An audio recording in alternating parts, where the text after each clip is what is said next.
Hello student, welcome to DK sir official. मैं DK sir आप लोग के बीच में आ गया हूँ। कक्षा 12 का न्यू सेशन 2025 का न्यू बैच और A to Z सिलेबस को लेकर आपके सामने। तो मैं इसमें आपको इम्पॉर्टेंट क्वेश्चन भी बताऊंगा, पूरा डेरिवेशन परिभाषा सहित मैं आपको समझाऊंगा।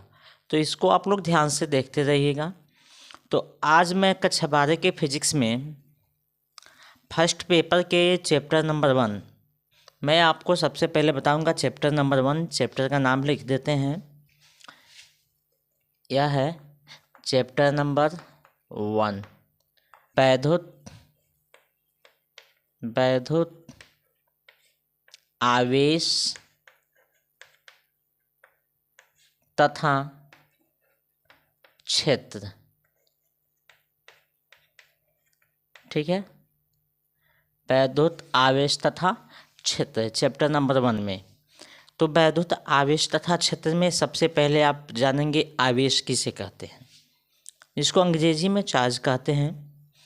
आवेश को जानिए, आवेश किसे कहते हैं। आज से लगभग 2500 वर्ष पहले, ठीक ना, आज से लगभग कितने साल, 2500 वर्ष पहले यूनान के दार्शनिक थेल्स ने एक पीले रंग के पदार्थ को ऊन से रगड़ा। पीले रंग के पदार्थ को किससे रगड़ा? ऊन से रगड़ा। और जिस पदार्थ को रगड़ा उसमें आकर्षित करने का गुण आ गया। ठीक ना, इसमें आकर्षित करने का गुण आ गया और इसी गुण को ही उन्होंने आवेश कहा। इसी गुण को उन्होंने क्या कहा? आवेश कहा। जो पीले रंग का पदार्थ है उसी को अंबर नाम दिया। और उस थेल्स वैज्ञानिक के कुछ समय बाद इंग्लैंड के वैज्ञानिक जिनका नाम था गिलबर्ट, क्या नाम था? गिलबर्ट। आप पहले लिख देते हैं गिलबर्ट आए। जो अंबर नामक पदार्थ था, गिलबर्ट ने इसी पदार्थ को इलेक्ट्रॉन कह दिया। इन्होंने आबनूस की छड़ लिया, एक आबनूस होता है, आबनूस की छड़ लिया। उस छड़ को बिल्ली की खाल से, बिल्ली की स्किन से रगड़ा और रगड़ने के बाद देखा कि जो छड़ है उसमें आकर्षित करने का गुण आ जाता। जब छड़ में आकर्षित करने का गुण आ गया तो उन्होंने बताया कि छड़ पे कुछ ना कुछ है, तभी तो उसको आकर्षित करे किसी वस्तु को, कुछ को। जो मान लिया कि जैसे ये चाक है, इस पे कुछ है तभी किसी को खींच रहा है, और इस पे जो है उसी को इलेक्ट्रॉन मान लिया। जो इसका गुण है उसी को क्या मान लिया? इलेक्ट्रॉन मान लिया। ठीक है, तो उसके बाद डेवलप होता गया। कुछ समय बाद एक वैज्ञानिक आया जिनका नाम था कूलाम। जिनका क्या नाम था? कूलाम नाम था। कूलाम ने कहा, अब कूलाम के अकॉर्डिंग परिभाषा सुनिए। कूलाम ने कहा कि किसी पदार्थ का वह गुण जिसके कारण उसमें विद्युत तथा चुंबकीय प्रभाव उत्पन्न होते हैं। ध्यान से समझिए, किसी पदार्थ का वह गुण जिसके कारण उसमें विद्युत या चुंबकीय प्रभाव उत्पन्न होते हैं उसे वैद्युत आवेश कहते हैं। ठीक है, उसके बाद 8वां करके एक परिभाषा और बताया कूलाम ने। उन्होंने बताया कि वैद्युत आवेश किसी वस्तु का वह गुण होता है जिसमें वह उस वस्तु में आकर्षित या प्रतिकर्षित करने की क्षमता होती है, कैपेसिटी होती है, और इसको हम क्या कहते हैं? वैद्युत आवेश कहते हैं। यह बात किसने बताया? कूलाम ने बताया। और कूलाम ने इसको डिस्क्राइब किया। आवेश को स्मॉल क्यू से भी लिखते हैं, कैपिटल क्यू से भी लिखते हैं, मैक्सिमम करके हम स्मॉल क्यू से लिखते हैं। और जो आवेश है इसका मात्रक भी हम कूलाम मानते हैं, क्योंकि डिस्कवर लास्ट तक कौन किया? कूलाम ने किया। तो आइए आवेश का डेफिनेशन हम आपको बताते हैं और इसमें आवेश के प्रकार को भी बताते हैं। आवेश 2 प्रकार के होते हैं, एक धन होते हैं, एक ऋण आवेश होते हैं। ठीक ना, अब हम यहाँ पे आपको ये भी कंफर्म कर दें, अगर हम अपने सर में प्लास्टिक के कलम को रगड़ते हैं तो कागज को उठा लेता है, आकर्षित कर लेता है। तो जब हम छड़ को अपने सर में रगड़ते हैं, कलम को अपने सर में रगड़ते हैं प्लास्टिक के, तो सर में से कलम पे इलेक्ट्रॉन क्या होते हैं? स्थानांतरित हो जाते हैं। और जिस पे इलेक्ट्रॉन रहेंगे, जिसमें ऋण आवेश होंगे, वह हमेशा आकर्षित करेगा, और जिसमें प्लस होंगे यानी धन आवेश होंगे वह हमेशा प्रतिकर्षित होगा। ठीक है ना, वो खींचा चला जाएगा उसके तरफ, वो आकर्षित होता रहेगा, अपनी तरफ से हट के उसके तरफ क्या होगा? आकर्षित होगा। आइए हम इसका परिभाषा बताते हैं। आवेश किसे कहते हैं? आवेश को अंग्रेजी में कहते हैं चार्ज। ठीक है ना, अब इसका परिभाषा सुनिए। किसी पदार्थ का वह गुण, किसी पदार्थ का वह गुण जिसके कारण जिसके कारण उसमें किसी पदार्थ का वह गुण जिसके कारण उसमें, ऐसे लिखो, विद्युत तथा चुंबकीय प्रभाव उत्पन्न हो जाता है,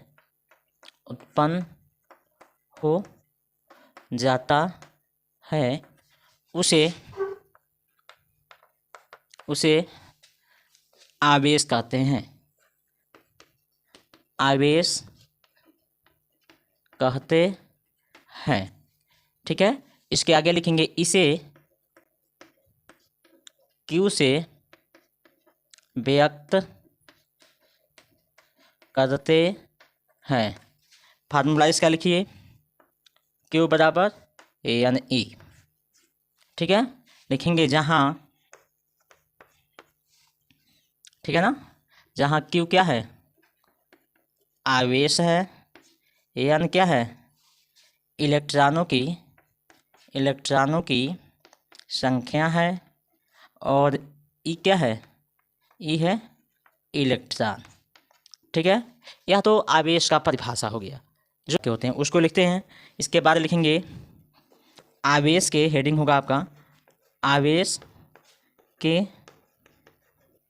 प्रकार, टाइप ऑफ, इसको अंग्रेजी में कहते हैं टाइप ऑफ चार्ज, यानी आवेश कितने प्रकार के होते हैं। पहला लिखेंगे, इसमें लिख देते हैं आवेश दो प्रकार के होते हैं। पहला है धन आवेश, जिसको अंग्रेजी में कहते हैं पॉजिटिव चार्ज, और दूसरा होता है ऋण आवेश, जिसको अंग्रेजी में क्या कहते हैं, निगेटिव चार्ज। ठीक है, अब धन आवेश आइए समझाते हैं आपको किसे कहते हैं। वह आवेश जिसके पास इलेक्ट्रॉनों की कमी हो, जो अपना इलेक्ट्रॉन त्याग दिया हो, अपना इलेक्ट्रॉन क्या है, किसी अन्य को दे दिया हो, तो जिसके पास इलेक्ट्रॉनों की कमी होगी कौन सा आवेश होगा, धन आवेश। और जिसके पास जो इलेक्ट्रॉन को ग्रहण कर लिया, जो इलेक्ट्रॉन दे दिया वह क्या हो गया, धन हो गया, और जो ले लिया वह क्या हो गया, ऋण हो गया। तो ऋण के पास इलेक्ट्रॉनों की क्या होगी, अधिकता होगी, और धन के पास इलेक्ट्रॉनों की क्या होगी, कमी होगी। तो लिख देते हैं आगे, इलेक्ट्रॉनों की कमी, आप समझिएगा, वह आवेश जिसके पास इलेक्ट्रॉनों की क्या हो, कमी हो, कौन सा आवेश होगा, धन आवेश। वह आवेश जिसके पास इलेक्ट्रॉनों की क्या हो, अधिकता हो, यहाँ लिख देते हैं इलेक्ट्रॉनों की अधिकता, जिसके पास इलेक्ट्रॉनों की अधिकता हो, कौन सा आवेश होगा, ऋण आवेश होगा। इस तरह आपको धन आवेश और ऋण आवेश के बारे में पता चल गया। अब मैं आपको थोड़ा सा इसमें बताऊंगा होमोजीनियस और हेटेरोजीनियस चार्ज। तो आइए इसको थोड़ा सा हम बता देते हैं आपको, ठीक ना, जो आपके सिलेबस में नहीं है लेकिन एडवांस लेवल में हम बता देते हैं इसको। न्यू सत्र में सिलेबस में ऐड हो जाना चाहिए। इसमें होगा सजातीय तथा विजातीय आवेश, ठीक ना। इसको अंग्रेजी में कहते हैं होमोजीनियस एंड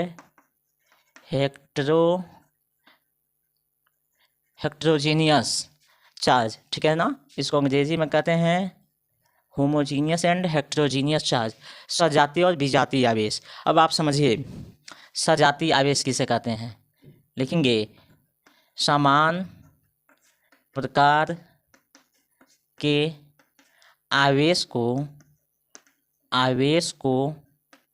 सजातीय आवेश कहते हैं, सजातीय आवेश कहते हैं, ठीक है।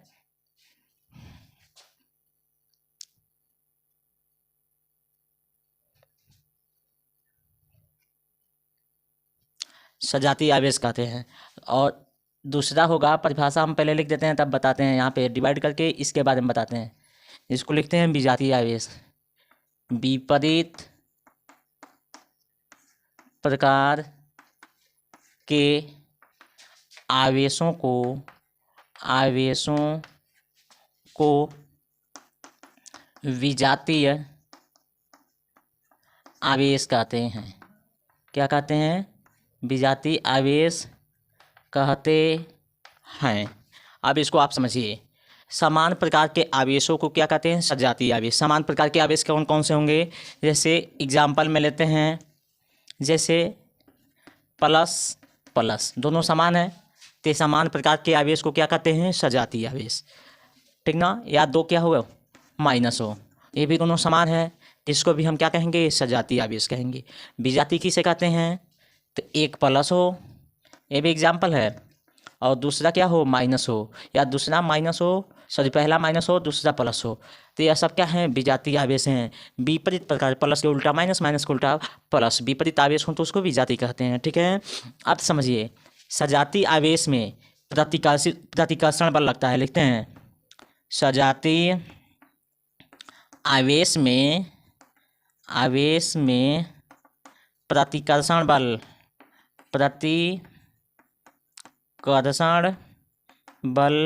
लगता है। और विजातीय में क्या होगा? विजातीय आवेश में